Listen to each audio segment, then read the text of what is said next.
Each year, we invite a small number of thought leaders to help our community reflect on our work through a particular thematic lens.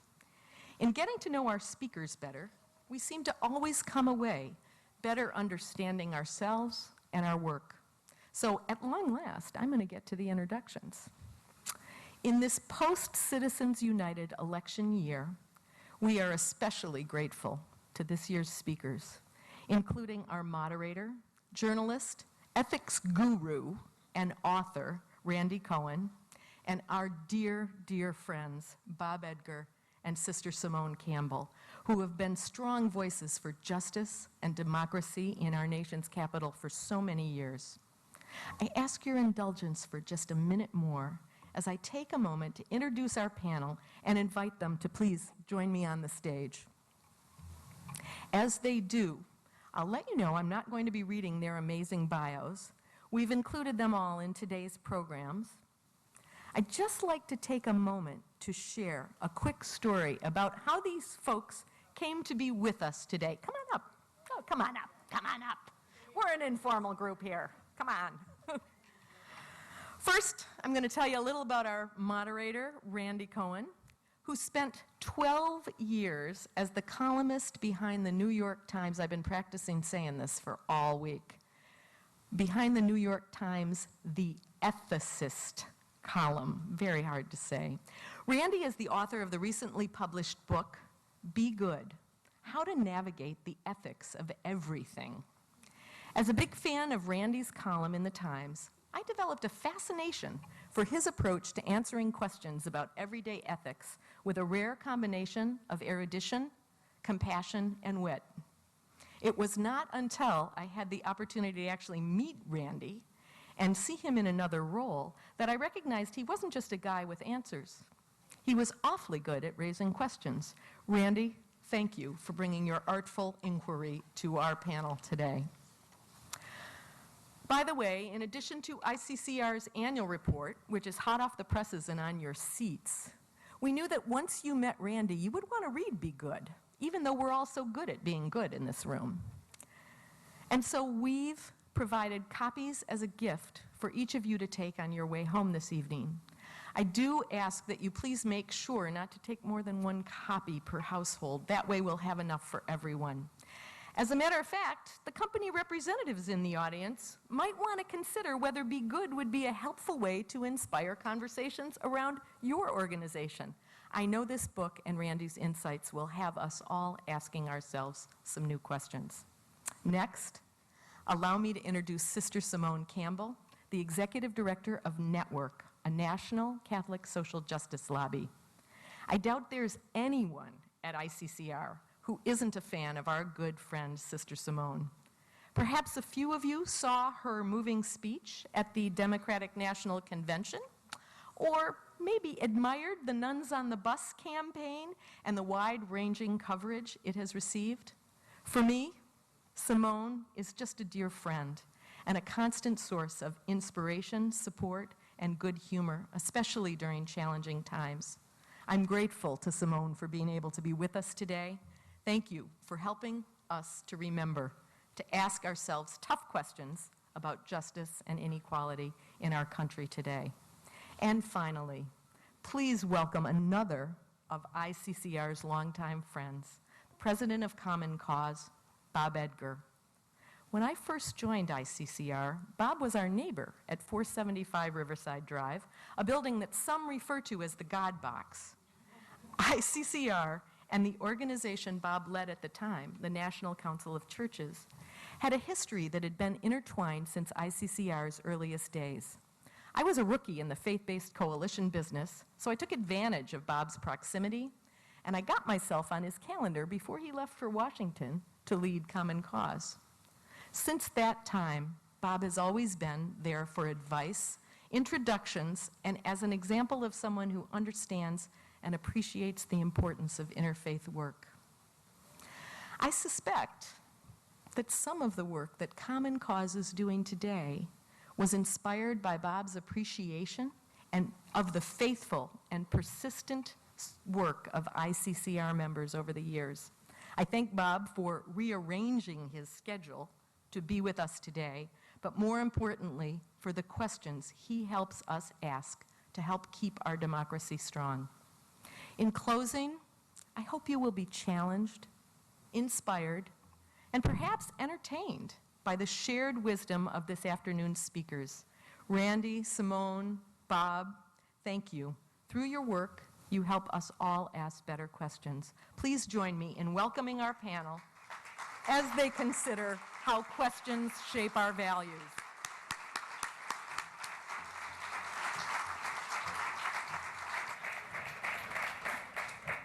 Thank you very much. Just to give you a sense, I think you all know one another, but perhaps don't know me, and just to give you a sense of my perspective on the discussion today, I thought some disclosure was in order. I arrived here by public transportation.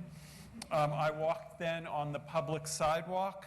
I was breathing air kept clean by government regulation. Worse.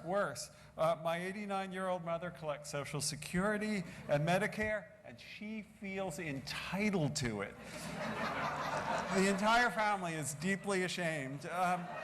Yes, I am the 47%, layabouts, ne'er-do-wells, scapegraces. I hope you can find it in your hearts, not to have utter contempt for me. The other thing I wanted to establish is I will refer to the other people on the dais as Simone and Bob. It sounds so impertinent, but I asked their permission. Simone, it's just so embarrassing. Well, don't be embarrassed. I'll get used to it at the end. I'll be calling you Sim.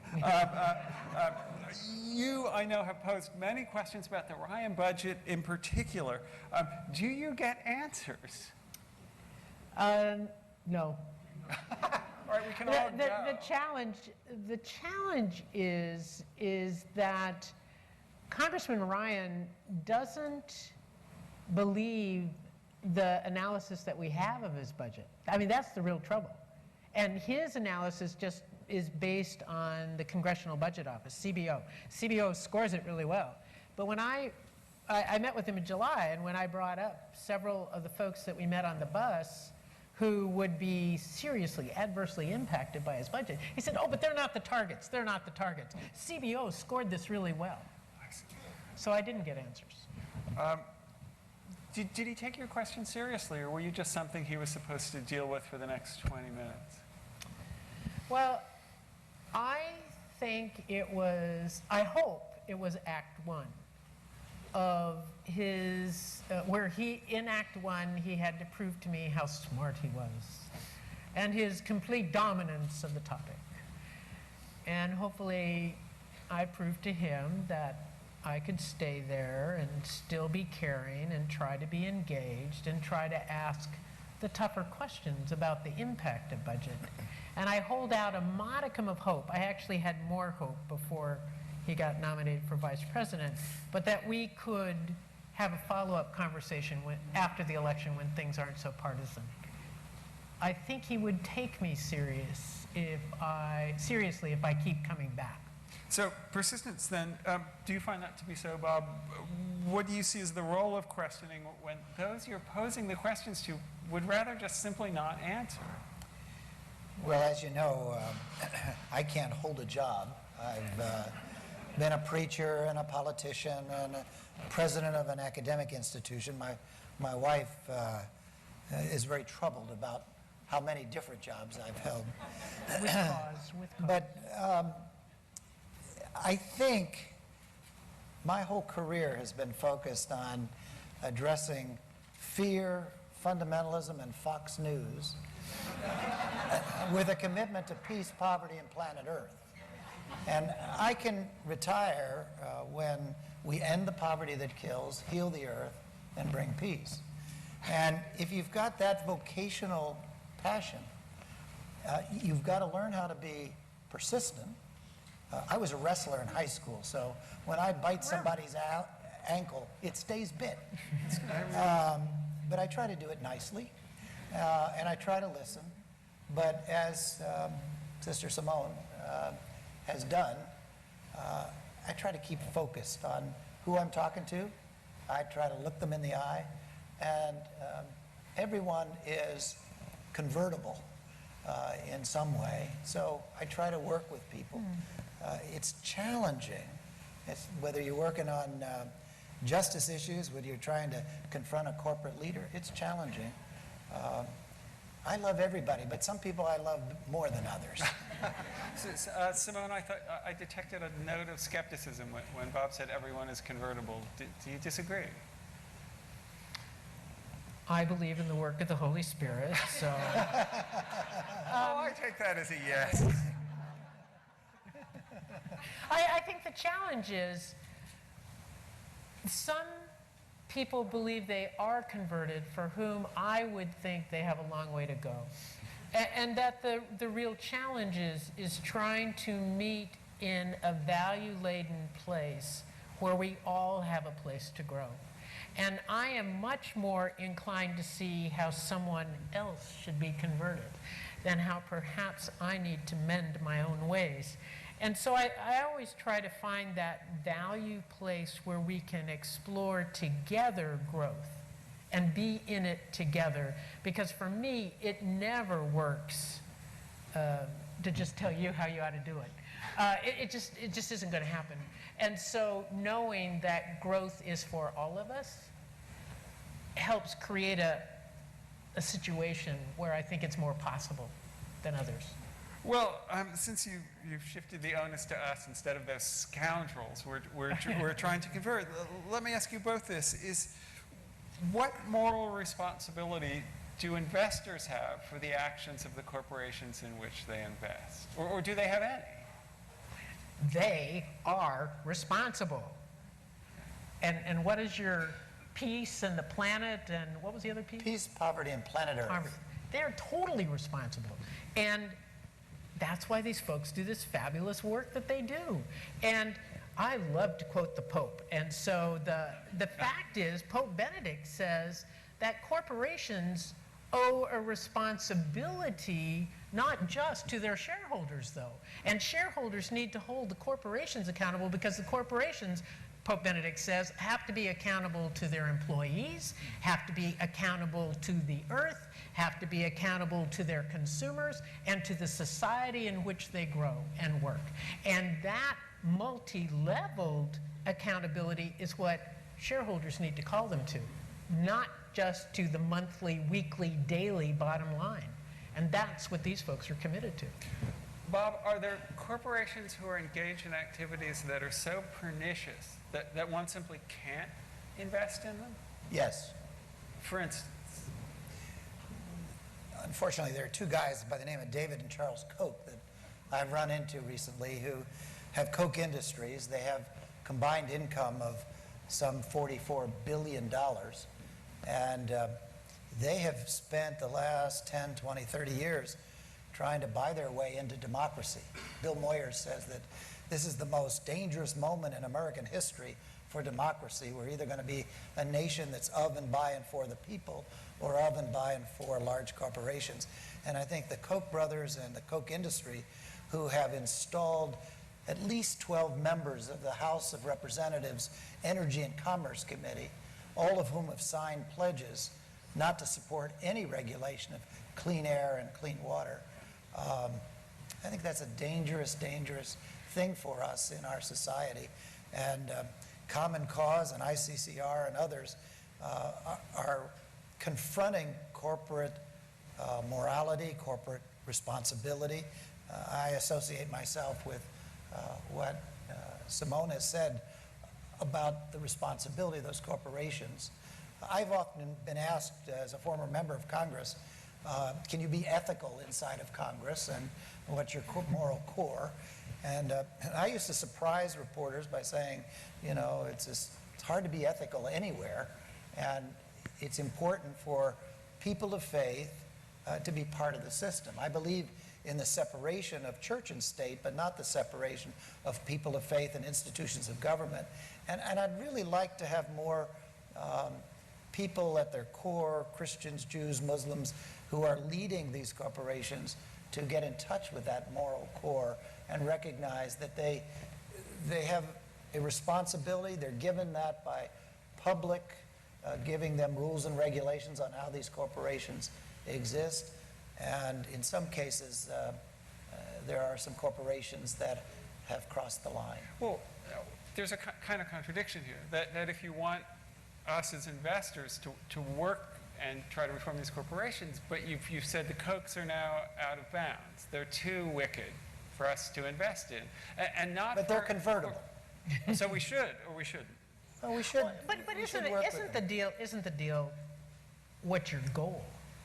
I mean, if your goal in investing is just to see how much you can suck out, or is your goal in investing missionary work?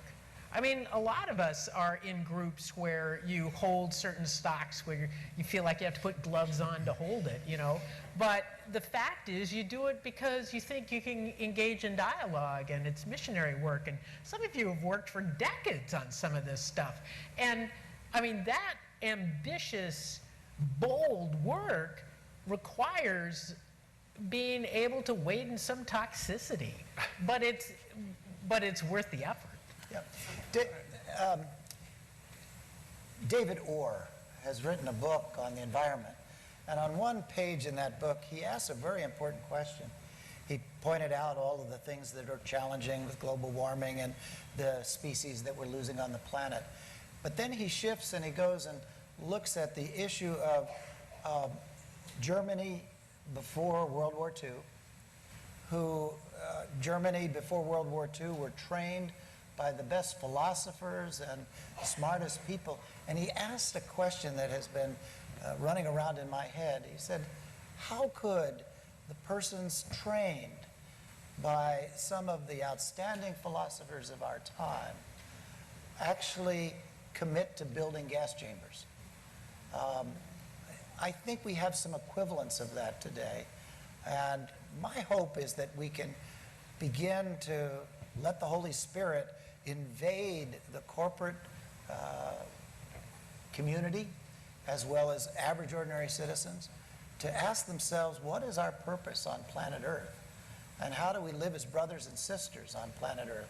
How do we share not unlimited national resources or world resources, but resources that 100 years from now, 200 years from now will be depleted?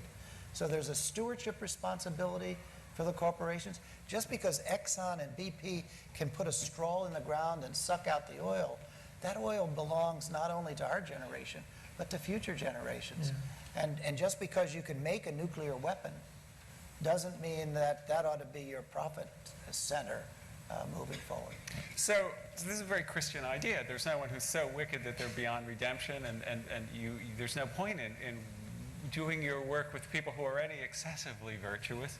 It's the other. So the Koch brothers, now we're back to, going over, we're all going to go buy the house later after this. Tobacco companies, beyond redemption or redeemable? Where the fundamental activity well, is isn't that selling, ironic? selling a toxic product. And a whole bunch of us run run programs based on the tax on them. So, I mean, hello? Isn't that mixing our metaphors? I've watched Masterpiece Theater thanks to the fine folks at Mobil Oil. I am not, setting myself above anyone. No, but I was thinking, the tax that specifically goes to kids, at least in California, they tax, cigarettes up the wazoo so that they deter use, But they do, but that does deter use. Well, it helps. Every dollar, no, I think it is. Every it's dollar a reduced, you add to the tax really does cut It does cut down use. Yeah. But the irony is that you use the tax for good stuff. And so the good stuff gets dependent on the cigarette tax. And so do you really want it to go away? I don't know. How else are we going to fund good stuff? Because we as a nation aren't good at funding what we're supposed to be funding. Well, I think George Bernard Shaw has an answer to this, and that's what Major Barber's all about, this question. Remember Major Barber? Her dad is an arms maker, sort of like Krupp. And she's a major in the Salvation Army. He's going to give her a lot of money. And the moral question that this plays about is, should she take the money? Exactly. Or is it, and this whole notion of clean and dirty money is what that plays about. And in the introduction, which is just unbelievably cool, all his introductions are cool, he says the idea that you can distinguish between clean money and dirty money is, what does he call it? A sentimental bourgeois superstition. That he was saying we should not think we can somehow be above the fray, that we are intimately involved in all the economic transactions of our society. Amen. Amen. So he would do business with it. He would engage with he'd invest in a tobacco company. He's too tough for me, though. But let me just weigh in. You guys are smarter than I am, but I Give me think... a break. No, I'm serious. I think, to your first question, I think... You remember it, and I No, no. don't. You're smarter than I am. Well, I just think that before we knew the exact connection between the tobacco smoke and cancer, there was one place on planet Earth that they could work, and they have all these incidental things. But after we've seen in recent years the impact of what that has done on society, my father died of brain cancer that started in his lungs because he Mine smoked too, Lucky Strikes, and he also washed his hands in chemicals for 37 years at General Electric. I think that once you know, you have a more urgent responsibility to be ethical and challenged. But there's another illustration that I'd like to hear a comment on. Legislators throughout the country have decided they can't vote for tax increases, but they can vote for casinos. And in Pennsylvania, where I'm from, a Democratic governor came in and said, we're going to solve the education problem and the senior citizen problem by proliferating casinos. And everybody supports them. Well, I have to say, I want government to be for and by the people. And I want us to make some choices by having representative people in government. But I want them to represent the larger good of society. And I don't think that works with casinos. I don't think it works with tobacco. I don't think it works with some of the infusion of chemicals into the ground to do fracking. So I think this group, this passionate ICCR group, is needed now more than ever. And Bob, isn't that part of what we've lost is the whole positive role of governance and the fact we've got some bizarro rhetoric going around that it's all left to the individual to take care of myself. And the fact is, in a democracy, by definition, democracy means it's all of us individually coming together to be we the people to solve the problems together. And what you're pointing out is politicians want to offload their responsibility for decision making to, do it with a business model, give it to the casinos, let us run a lottery, let us, offload what is really our problem to bring the people together to solve the questions of our time. And that goes to the dominant influence of corporations then in that governance conversation, because they say, here, we'll help you. Yeah. Just decide our way. It makes it easy. And our responsibility as in the democratic culture is to stand up and insist, and the only way around the Koch brothers and dollars is votes. And that's why this election is so critical. Well, okay, speaking of votes. Speaking of votes. Oh, good, we're back to that. When the Supreme Court rendered the Citizens United decision, I just assumed that it was the shift from one person, one vote to $1, one vote. I think that's a fair summary. I assumed that Common Cause would just shut down, sell all its office furniture, and I could get a really inexpensive Xerox machine. But how do you guys go on in the face of that? Isn't it all over now? Aren't we done as a nation? Shouldn't we just... I'll tell you a nasty secret.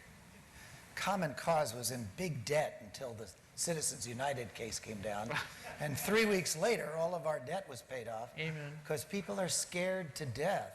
And for the last 2.5, 3 years, revenues have exceeded expenditures because there's a kind of collective consciousness that Citizens United unleashed. I mean, what was it the day before Citizens United that made the justices think that money wasn't already involved in politics? When I served in Congress, money was involved. It wasn't quite as heavy as today. The difference is back then, the talking points came first. And your enemies didn't bother you at all. They watched how you voted. They shared their talking points. And at the end of the year, they went out to defeat you. It was your friends who came in with their talking points, and a year later they said, Bob, you're the best thing since sliced bread. We want you reelected. We want your picture on the front page of our newsletter. You're good on the environment, good on women's issues, good on labor issues. We want you reelected. And I got reelected in the most Republican district in the nation to have a Democratic congressman. I got reelected by 50.0001% of the vote. I was the first Democrat since before the Civil War to win an election. Your friends came back in and said, if it wasn't for us, you wouldn't have gotten reelection. Here's another 10 issues that we want. Money was important then.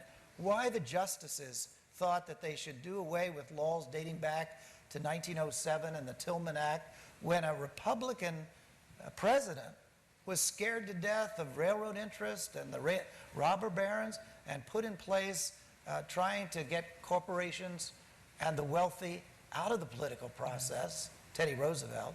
Yep. It just boggles the mind. But even the bad decision had a good piece in it. Eight of the 9 justices said the House of Representatives and the Senate, supported by the president, should pass full disclosure. Foreign corporations should not be allowed to meddle in our politics. 8 of the 9 justices said that. The House of Representatives, which was in Republican control, passed full disclosure legislation. It wasn't perfect, but they passed it. They took it over to the Senate, and in the Senate they got 59 votes. And Common Cause was just unbelievably annoyed. That's why we're in the federal courts suing the United States Senate, suing Joe Biden, who's president of the Senate. We're suing because the filibuster is actually unconstitutional. It was invented by Aaron Burr. Wasn't named a filibuster till 50 years after the Constitution, was used more often to protect slavery and lynching laws than human rights and civil rights. And it spoils a premise that I learned in elementary school, and that is that democracy is based on majority rule, not supermajority rule. Those founding fathers were pretty smart. And mothers. Except they should have had mothers at the table. The founding fathers and mothers put 6 instances in the Constitution for supermajority. You can't impeach the president without a supermajority. You can't have a trade bill without a supermajority. You can't amend the Constitution without a supermajority. If you read the Federalist Papers and English common law, there's no other democracy that lets 1/2 of the legislative body have veto power over all other branches of government.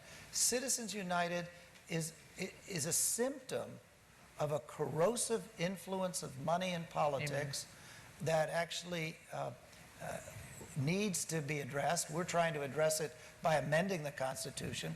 Common Cause snuck into Montana, snuck into Colorado. We're on the ballot this November. When people go to vote, whether they vote for Romney or Obama, in those 2 states, they'll have a chance to vote on whether or not corporations are people, money is speech, but they'll vote to instruct their House and Senate members to go back to Washington and put a very short, simple amendment in the Constitution, giving the City Council in New York and the State of New York and the House and Senate in Washington the opportunity to control money in politics. And just one final thing, my wife is a retired operating room nurse, and when she heard that corporations are people, she said to me, Bob, I'll believe that the day after the corporation has a colonoscopy. Well, there's another corollary that I want to raise about corporations and money, and something we've been doing at Network in the Mind the Gap campaign about the income gap and wealth gap in the United States, which is another piece of the problem. Because between 1949 and 1979, when you were in Congress, in that period, everyone's income went up about 100%, the whole country. But since then, since the beginning of trickle-down economics, what has happened is the top 20% has gone up about 50%. The next percent went up about 23%, the 60 to 80. The middle group went up 11%.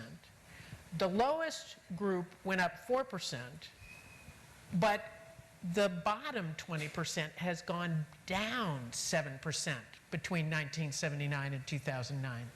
And then if you break it out further, the top 5% has increased 73%. Yeah.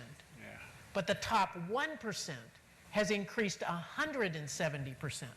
And so 170% versus minus 7% is the range we have now. And that's very consciously created by the policies that has shifted dramatically well to the top. And the fact is that people at the top don't have any contact with people at the bottom. They don't know what it is that your income could go down and you're at such poverty levels. And so not only do people who are in the bottom have to work 2 jobs to try to make a go of it, they don't have time to do politics. They don't have time to, go to your precinct and vote and be out on the street and campaign and worry about who your next president's going to be, though they'd better.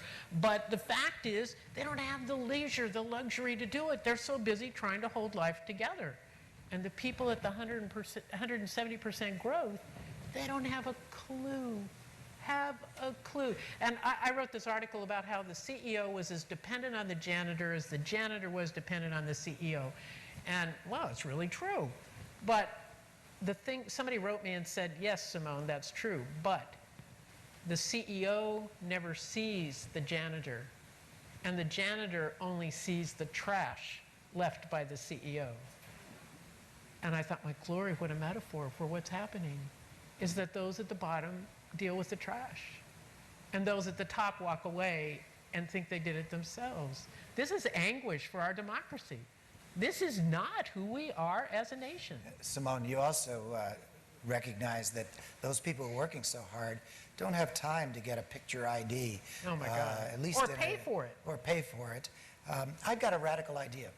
My radical idea is that I think every baby born in the United States should be registered automatically to vote at birth. We give them a Social Security number. When I lived up here in Leonia... Retinal identification. Yeah, no, but when I lived up here in Leonia, I moved to Burke, Virginia, when I took over at Common Cause. Social Security followed me. The tax people followed me. They still think I Were voted they asking in questions? Leonia. But here's another thing. What if at age 18, we gave all of those 18-year-olds a ceremony that we give to immigrants? Give them a flag and a constitution. Let's get voting up to 80 and 90%. That's great. Rather than 50%. And let's really push back at our brothers and sisters, some at the lower level of my love scale, who are trying to disenfranchise voters, who work on deceptive practices, who don't have machinery consistent across the country in the voting process. Good point. Or who in 2008 in Philadelphia, they had robocalls that said, in the black neighborhood, if you have a traffic ticket or haven't paid your child support, you'll be arrested at the polls. In Denver, they were calling people up and saying, we've changed the rules because of the pressure of voting. You can vote over the phone, just tell us who you're voting for. In Virginia, we found a guy handing out literature that said, because of the pressure of voting, Republicans vote on Tuesday, Democrats vote on Wednesday. And we found on college campuses, they were telling students, if your driver's address on your driver's license didn't match the address of your college or university, you couldn't vote. All of that is happening still now by both parties, but predominantly conservatives. No, it's not happening. I have to interrupt. It is not happening by both parties. All the voter ID laws, 30 out of the 33 states that have them have I Republican ask unanimous legislation. consent to revise and extend my remarks and agree with the gentleman. No one ever does that. It's true. It's true. I just remember... And that's not a partisan, that's fact. Yes. So don't worry. Okay. Just say it. Yeah, as long as we're I going just down. remember the war board in Delaware County, Pennsylvania, which was Republican, but I also remember that there are a few pockets here and there where Democrats can jump in. I'd like to have a national choose up sides again day, because I think both political parties need to be reformed, and perhaps this is also a time for a third political movement. Be real. Be real. I mean, the fact is... I'm sitting next to you and I have to be real? Yes.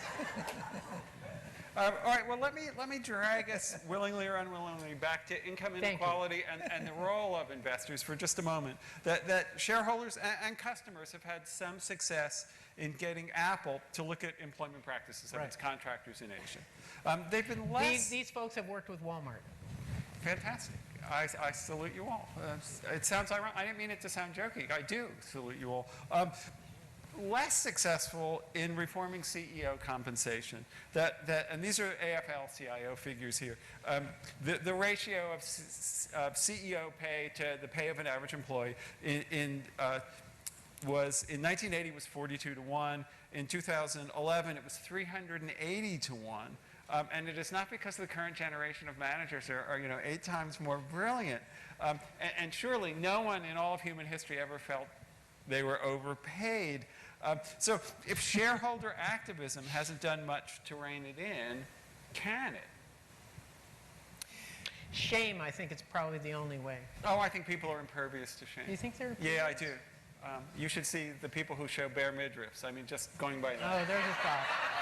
That always was a bad fashion statement. But I think it's a guide to people's politics. But I think, okay, I don't fully understand what Nuns on the Bus touched. But there was something about a level of candor, honesty, and directness about what is morally acceptable that seems to have liberated something for people to speak out candidly about acceptable limits. And that it seems to me that there has been no societal limitation or expectation of limitation for CEO compensation. But it's sort of like beginning to say, the emperor does not have any clothes on, and we've got to be clear about it. And that moral suasion in more and more places might make a difference. Because these people are going to keep working on it, and they've got to keep working on it, but it's not enough. You're right. It's not enough. I want to agree with that comment about it's not enough. One of my heroes was Dr. Martin Luther King. And I met Dr. King 5 weeks before he was assassinated. And I was one of the 12 members on the Select Committee on Assassinations that looked into the death of both President Kennedy and Dr. Martin Luther King. I interviewed James Earl Ray at Brushy Mountain State Penitentiary. Dr. King said this. He said, "You and I will have to repent in this generation, not merely for the hateful words and actions of bad people, but for the appalling silence of good people." ICCR, some folks at Common Cause, some other groups are good people and have worked really hard. They've been the Davids against the Goliaths. I have some bad news for all of us, and that is that those of us who are passion people, who even take the time to think about what's morally right, we've got to redouble our efforts. Up until July 28th of last year, I had 5 honorary doctorate degrees, but only 4 arrests for civil disobedience. But I met a guy by the name of John Raines. Do you need one for the other? No. I met a guy by the name of John Raines, who was one of the Freedom Riders, and he had just been invited back to Little Rock, where he was arrested 50 years ago. And he came to my office, and he said, there was a sense of courage back then, but also a sense that you had to get involved. So 2 days or 3 days later, I organized a protest in the Rotunda. Simone was there as one of the observers. 11 of us, the Rotunda 11, knelt in prayer, and we were charged with obstructing Congress. There were 1,000 people outside on the steps. They got no publicity. 11 of us knelt where the folks at Selma knelt, prayed, got arrested. I'm now delicately balanced, 5 and 5. Very nice. But if I have any one regret in my life, it's that I haven't been arrested enough. And I think the issues we face today are so important. The question of compensation. I think there is a limit to how much money someone can make. I can't fathom how somebody working 60 hours a week, 7 or 8 days a week, how they can get compensated at huge salaries when others are working at minimum wage, work 52 weeks a year, and are making less than the poverty level. So I guess I believe that in '08, when we had the economic tsunami, we missed an opportunity to raise questions about capitalism. I think we need to fine-tune capitalism. It's the last economy standing. We may need to have a new one. But why don't we have a discussion about what is fair, what is equitable, why do our ball players make more than our teachers, what kind of limits do we want to put on this? And when there is excess salary and benefits and wealth, shouldn't that have a better purpose? I want to go back to the years of Eisenhower and have Eisenhower's tax code. And if I want to compromise, I'll go to Bill Clinton's tax code, but I won't go to George W. Bush's tax code, because I think that those who make those excessive salaries owe the nation and the world some of that resources to address education, healthcare, and human need. Can I piggyback on that? Sure. Because what we've started talking about at Network, I think it's really important for you all, is not talking about economic growth, but talking about economic health. What does it take to have a healthy economy, which is really different than a growth model? And what we really need to change in our mentality is this idea that further up and onward, that we can always keep growing, the next generation have it better than what we had. I don't want to say anything, but until this latest fiscal cliff, we've done pretty well for our generation. But isn't that can't we find ways of being economically healthy without this idea that everybody has to have more and collect more? And if we develop this idea, a national concept or a global concept of economic health, then we've got players in right relationship with each other, as opposed to the I've got mine, as Colbert told me. I've got mine, Jack. You don't get any. So that's the mind shift that I think we have to have. Yeah. The Earth's been around for 5 billion years, and it's taken 5 billion years to create the oil and gas that we have on the planet. In 1830, just 30 years before the Civil War, we reached 1 billion people on planet Earth. In 1830, we found oil in Pennsylvania. By 1930, just 100 years later, we were at 2 billion people. 30 years later, when I was still in high school, we reached 3 billion people on planet Earth. I served 6 terms, 12 years in Congress. By the time I left Congress, we were at 5 billion people. The UN says that October 15th, 1999, we were at 6 billion. And just last year, we reached 7 billion. More than half, 95% of everything created has been created in the last 100 years. And for those of us who are progressive, we think that 2/3 of the easy-to-get oil and gas has been consumed in the last 150 years. I take the conservative position that maybe we only have found half of it. But then I ask my conservative friends, how many years do we have left? And somebody will say 200 years, somebody will say 300 years. And I ask the question, what right do children born 200, 300, 500 years from now have to the natural resources that have taken 5 billion years to create?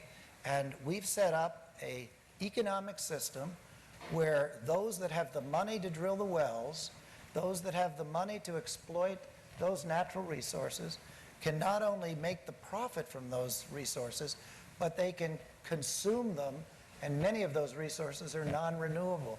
So if we don't adjust our economic thinking and have the kind of competition that we need, but demand, stand up for just salaries, just benefits, and stewardship, needs to be a virus that we spread around the planet, not just for our nation, but for all the peoples of planet Earth.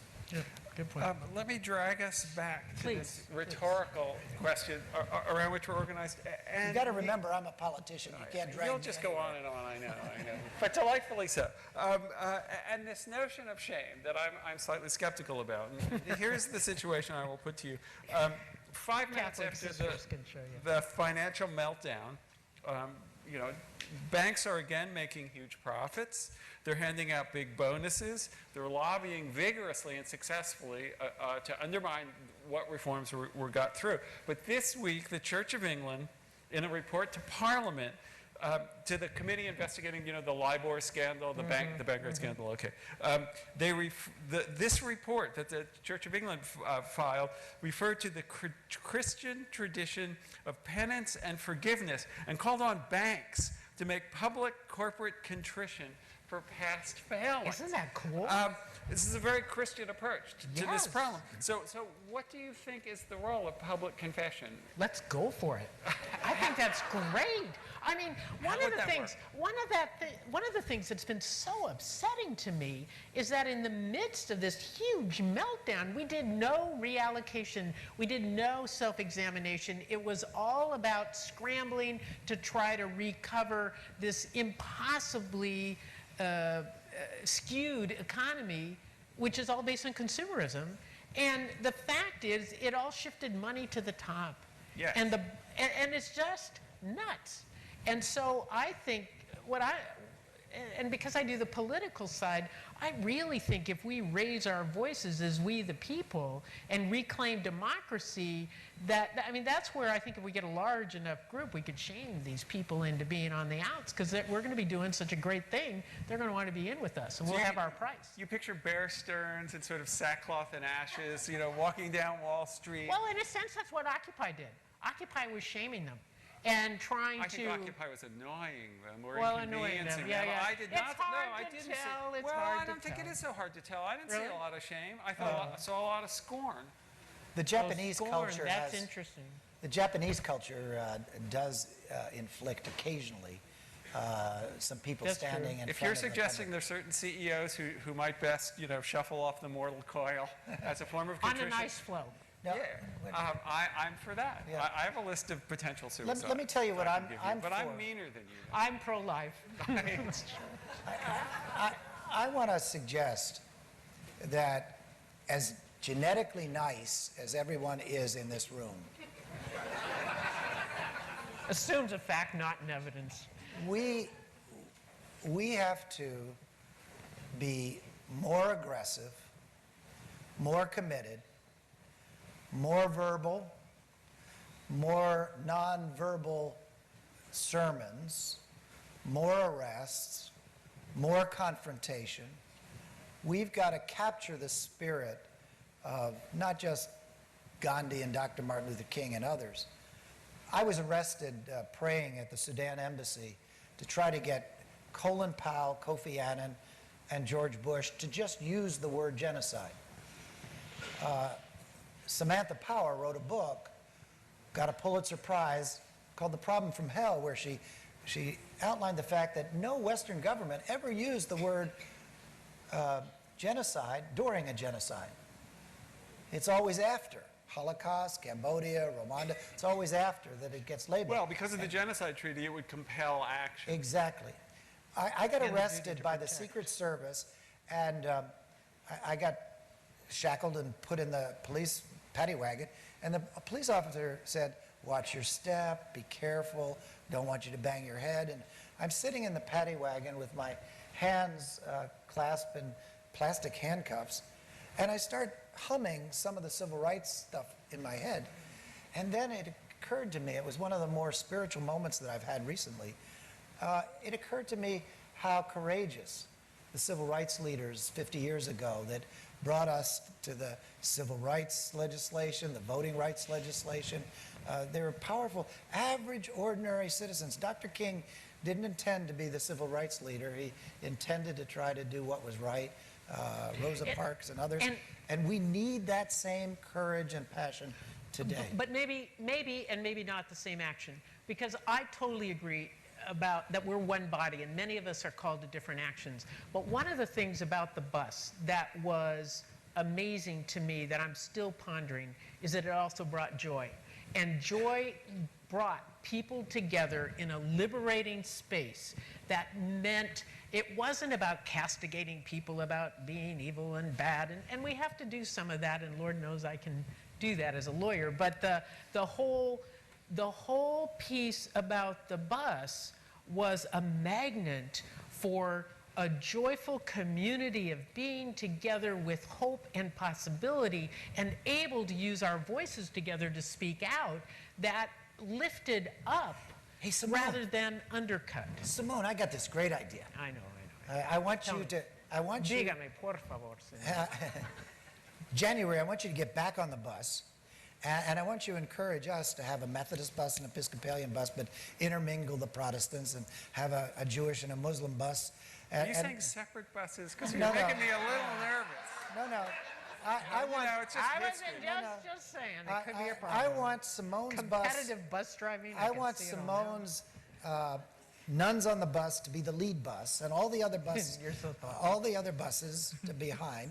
And let's go capital to capital together, and let's show up and at noon when the sessions are legislative sessions are at place. Let's have a prayer, and then let's send hundreds, if not thousands, of our friends and constituents who are in the other buses, send them into the state legislatures, and maybe even a couple of us kneel and get arrested.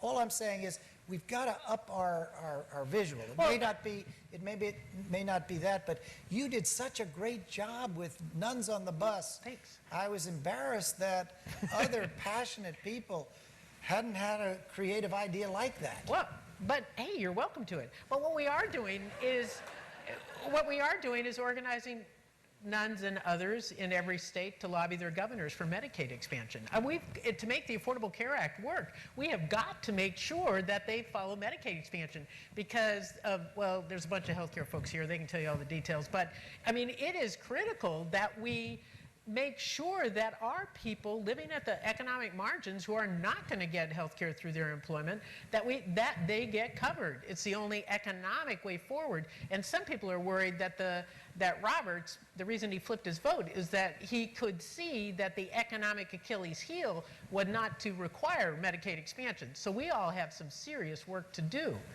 How about if we exercise ego disarmament and you tell us when you're going to have your bus in Albany, and I'll send out a CAUSNet to Cool. several thousand people that we have on our list and get all of the other groups to bring all of their people together. You Good show up idea. with your Okay. bus, and we will say We'll have- to the folks, not only in Albany, but in Albany, all of the state papers are there and the television cameras are there. And then let's all watch you get on your bus, and we'll meet you in Harrisburg, and we'll meet you across the Cool. country. Okay. I admire to the make a commitment to difference. the interstate bus system, but we meanwhile, have back at the ranch. just a couple minutes before we open it up to questions. So I we wanted have to to pay give you attention. kind of one final one, Oh, and okay. that in deference to our theme. Is there one question that you think is the most important one we should be asking ourselves, our corporate leaders, our religious leaders, our policymakers? And Simone, let me start with you. Well, can I have two? You can have, Okay. Yes, you can have two. Because there's one for that group that you defined, and then I have one for us.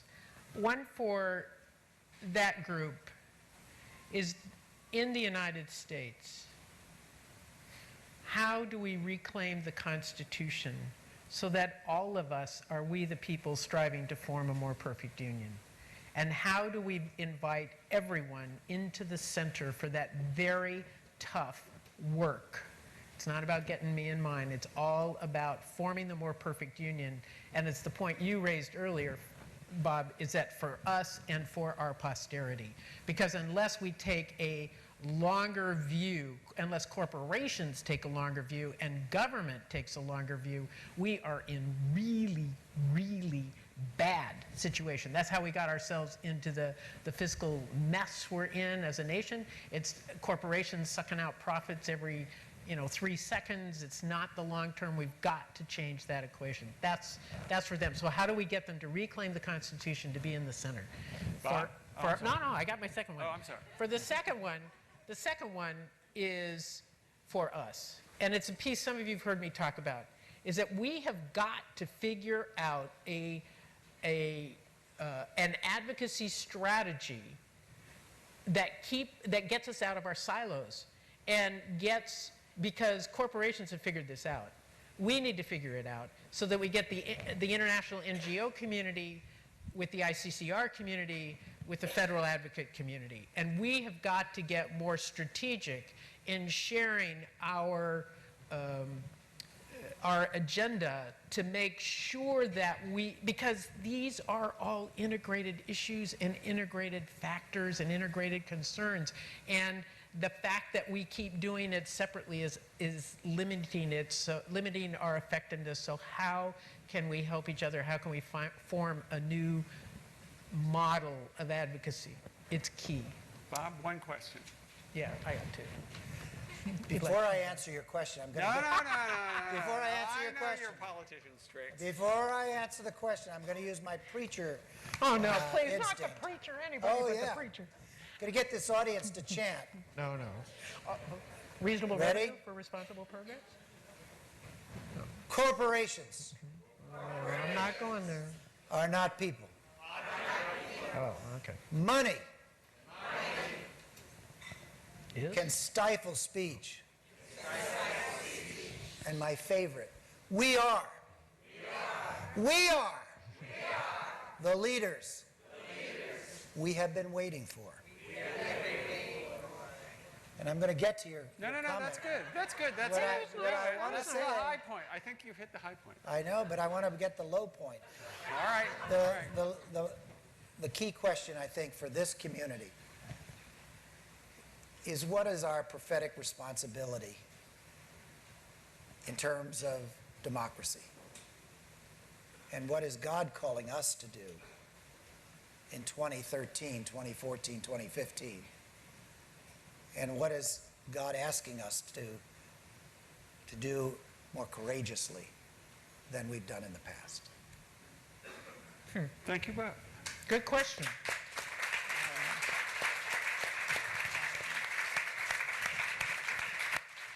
Questions from the audience, yes?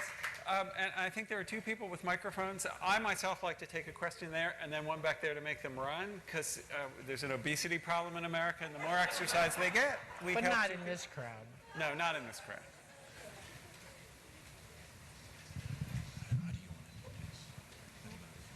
Thank you Okay. very much. It was very nice to meet you. Yeah. Any questions? No questions. Oh, please, let us talk about something else. We totally overwhelmed them. They went to sleep. No one ever wants to ask the first question, but everyone wants to ask the second question. It's an odd thing. Go ahead. You mentioned, or both of you, I think, used the term economic thinking, which I suspect most of us in this room would consider an oxymoron. And I think we haven't addressed the very fundamental fact that there is a theology that is called economics that is taught at the academies of Harvard and Yale and in Chicago and London and what have you. Don't we need a change in the theology to bring us to the issues that we're talking about, whether it's money in politics or corporations or say on pay or environmental degradation or human rights or labor rights or what have you? Sure, other people. I mean, this is the glorious thing about believing in the body of Christ. The body, that we are God's body, is that God's body all gets called to something that needs doing. That's not what I'm called to, but I'm glad somebody's called to it. It seems important. Yeah, I don't see a problem with having sophisticated thinkers about economic theory. I think Joseph Stiglitz is a force for good. Paul Krugman is a force for good. That's a way of understanding a certain kind of transaction that people have.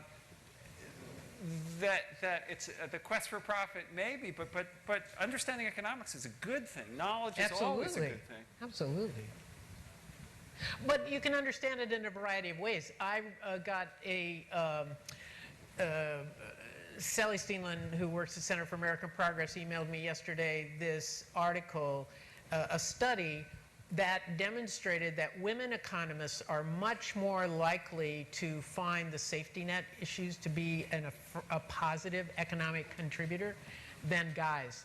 And it's an amazing, interesting piece. And so what we were talking about at Network is we've got to really ask the question then, when you see an economist saying that safety net can, create dependency or undermine, look to see is it a guy or a woman, and then ask the questions. I mean, there's a gender gap, which is interesting. Sure. People always bring their own life experience, their own Exactly. personal biases to whatever they study. Yeah. Yeah, but it was interesting. But Joseph Stiglitz still pretty cool. Yeah.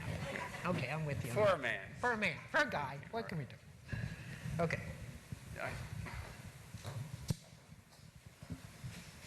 So I'm going to pick up on the theme of women. So as a woman involved in finance, I'm wondering what your thoughts are on this coalition, the 30%, basically of women groups and investors and even corporations looking at trying to get 30% of U.S. boards to have women by 2015. So how, both in the corporate sense in corporations and on boards, but also, frankly, in politics, I mean, what's missing here? Why aren't we getting more women leadership there? I served in Congress with Bella Abzug. She was one of the smartest women I knew, and she was on the Public Works Committee that I served on. And she came to me one day and she said she had a great idea.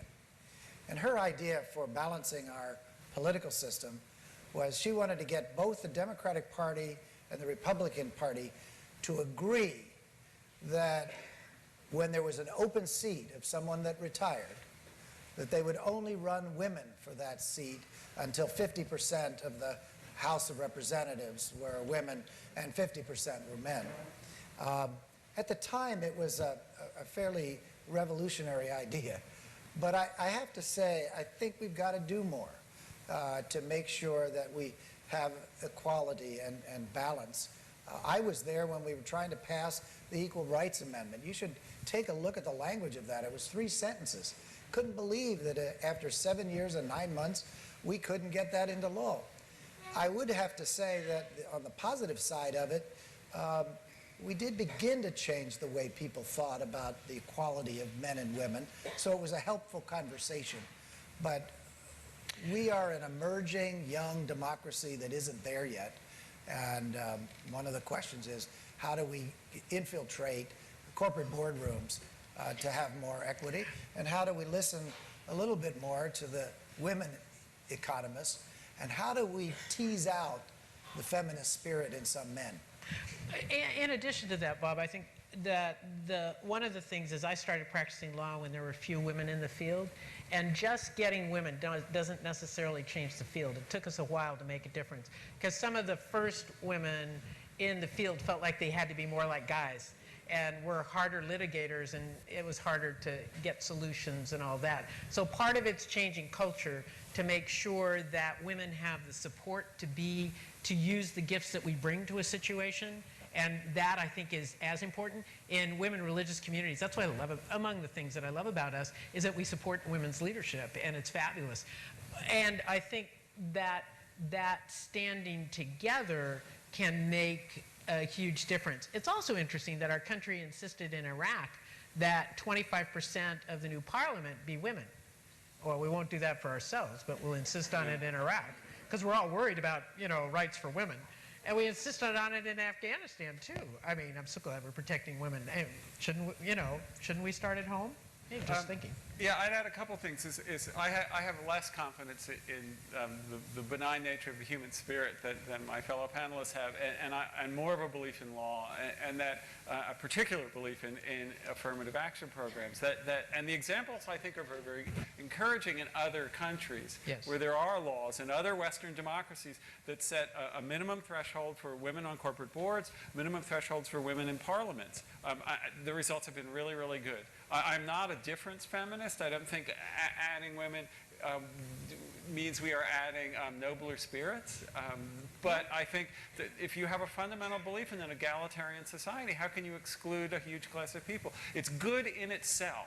Amen. Whether or not the economists of the year, 2050 turn out to be better because more of them are women, in a way seems almost beside the point. But there's an injustice here, and it should be rectified, and it is not going to happen because people are nice. It's going to happen if you can, well, social change proceeds in many ways. Right. And setting up communities that support one another is, you fight on many fronts at once, but law is one.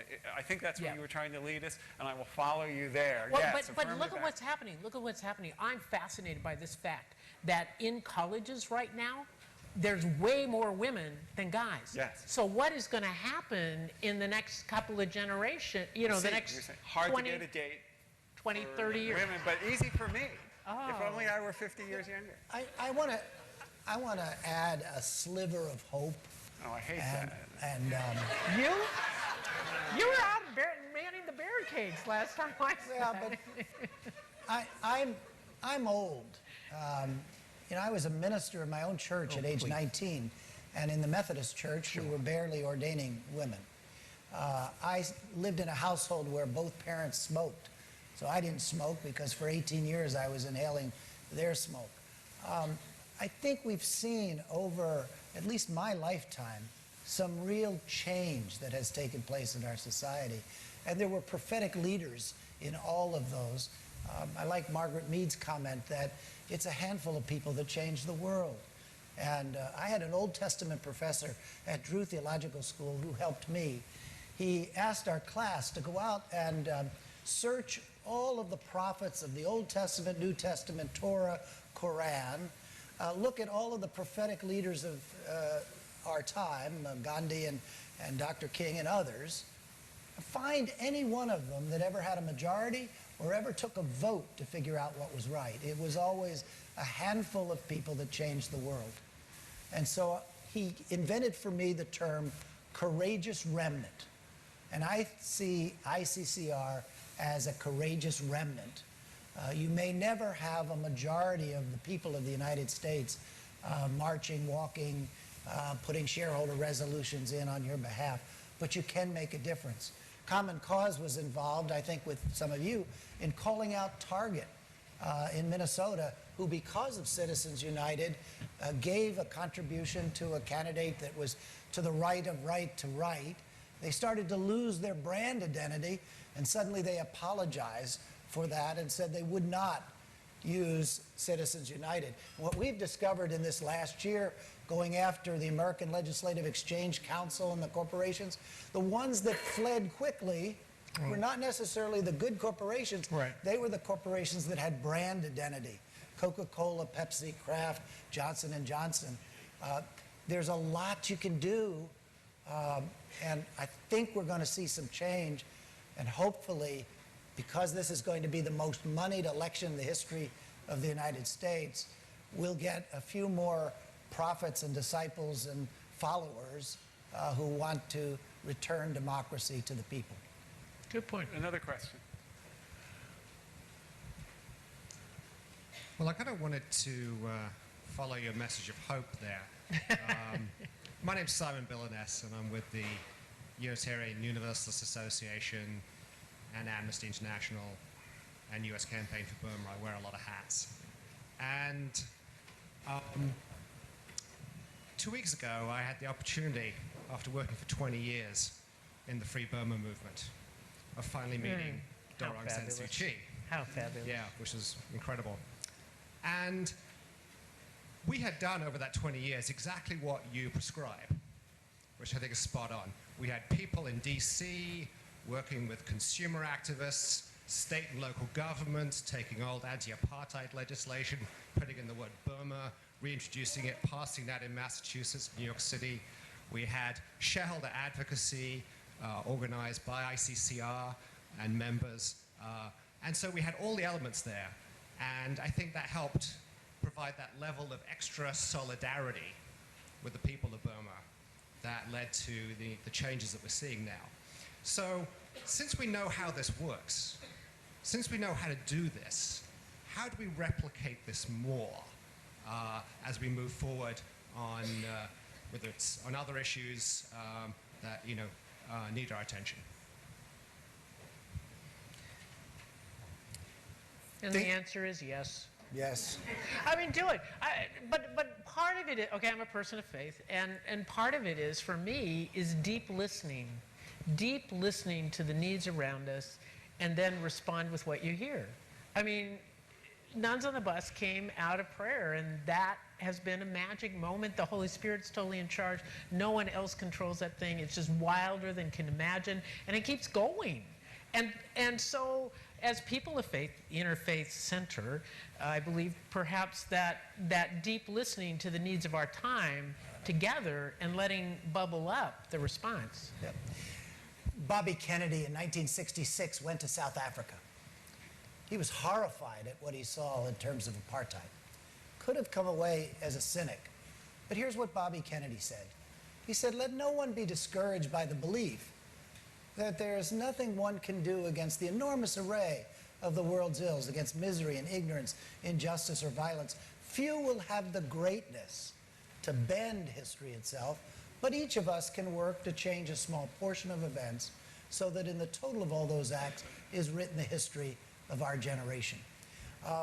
I've been around a while. I watched what happened with Randall Robinson, where every day for a period of time, a few handful of people were arrested in civil disobedience. I watched some of the tactics that people have used to have leverage to get at some of these issues. And I've watched courageous people, many times just average, ordinary people, doing extraordinary, courageous things. We need more of that. We need the courageous remnant to do it. And think of some new ideas, some new ways to make a difference. I'm always impressed that the general public out there often comes up. I think in part, Occupy Wall Street was an attempt. I think it failed because it was so opposed to organization and a core. But it pointed out something to me. In the 70s, when John Gardner founded Common Cause, we were all joining organizations to fix problems. What's happening today are people joining movements. When Al Gore did his movie, they didn't go out and join the Sierra Club, they joined the global warming movement. And they stick with organizations when they're relevant and go to other organizations when they're not. So let's be the movement that is necessary for this time, and let's be the leaders we've been waiting for. Let's do it. I take a slightly different perspective that I remember my first demonstration, and it was in 1967, and it was against the Vietnam War. And I was just a knucklehead. I didn't know anything. I didn't organize it. I was uneducated. I was unsophisticated in my analysis of the war. I knew I didn't want to go. A powerful motivating force, fear, my best friend. But what let me participate in that demonstration is my moral and intellectual superiors organized it. There were real anti-war organizations. And if you were just, a moronic teenager like me who just had this, inchoate fear, I could get down to the draft counseling center. And a much savvier person than I said, "Oh, there's a demonstration Thursday, go to it." We're stuffing envelopes here. That there was this whole set of structures and many, many different organizations. Yeah. If it was 1952 and you were just a regular working person and you live in London, well, you could go work for the Labour Party. There was an organization. It articulated your concerns. It proposed solutions to your problems. It gave you a way to turn your feelings into action. I don't think we do need more heroes. I don't think we need more passion. I think people are filled with those sentiments, I agree. but they don't have ways to translate them into action. That takes organization. It's one of the things I admire about this group. You've been given a structure. Each person in this room didn't have to invent it. That's asking too much of people. We're not that smart. But a small number of people can do that with once the exception we're organized. of this group. No. We're not. It's because you've created this incredibly great, effective structure that people who share your values can translate them into action. And I think that's one of the things that made the bus look cool to me. It was an echo of that. I went, here's some people. To me, it was out of nowhere who created a structure where when you traveled, people could plug into it. Amen. So how you creating organization seems the essential thing. Going online and signing a petition, I think, you get to feel good. It does nothing. But the organization needs to touch the energy. Yes. And some of our organizations we've hung around a really long time. So, but it needs to be able to touch the energy of the moment. And for me, that's where the deep listening is, to know where the spirit is alive and where the energy is bubbling, and then to let it. It's fire. It's the burning bush. That's it. It's fire. So maybe a quick question. Two of the constituencies here, one, ICCR members who have been asking the questions with companies. The other constituency, company representatives who have tried to answer them. Tried to answer them.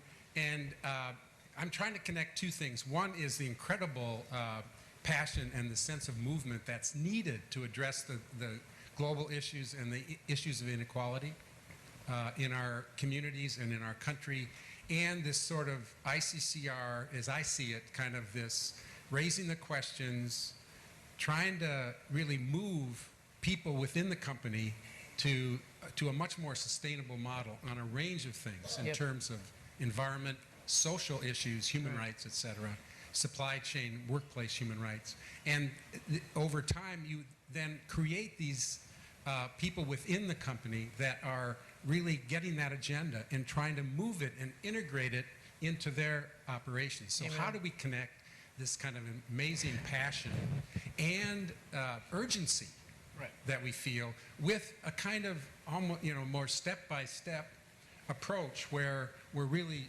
trying to empower those within companies that are trying to move the issues and get that done at the top level. See, I think what you're talking about is creating a new form of community. A community, and I think Brueggemann's book, The Community That Nurtures Prophetic Imagination, what he says is it's experience, having experience, so that you touch the pain of the world as real and you bring an active experience of hope. And when you do that with a shared experience and a shared passion, then that liberates the community that then can have the dialogue across generations and culture, and that can sustain the long-term tension with the dominant culture. And you can, in fact, make change. But you're trying to create community on all sides of this. So back to your first question, so there is no enemy. It's all about creating community together. And once you've touched the pain of the world is real, you've seduced a person's heart, and it's broken. And so it's different. I don't know if I'm ready to give up the idea of my enemies quite yet. I have a list. Radical acceptance. You get the last word before we go out and talk among themselves. So make it good, Bob. The pressure's on. Oh, no, the pressure's on. I want to leave you with an African proverb that I think is important. If you want to walk fast, walk alone. If you want to walk far, walk together. I think Sister Simone, with her Nuns on the Bus, showed us how we could begin to walk together. We've got a lot of traveling to do over the next few years for our children and our grandchildren and for others' children's, for those who have. I like what one of the former popes said. He said, I dream of a world where none will be so poor they have nothing to give, and none will be so rich they have nothing to receive. We live in that kind of world where we've got to work for those kind of goals. So if you want to walk fast, walk alone. But if you want to walk far, let's all work together. Amen. Amen. Nicely done. Very good. You're my hero. Thank you, Randy. Oh, such a pleasure. Thank you. What fun.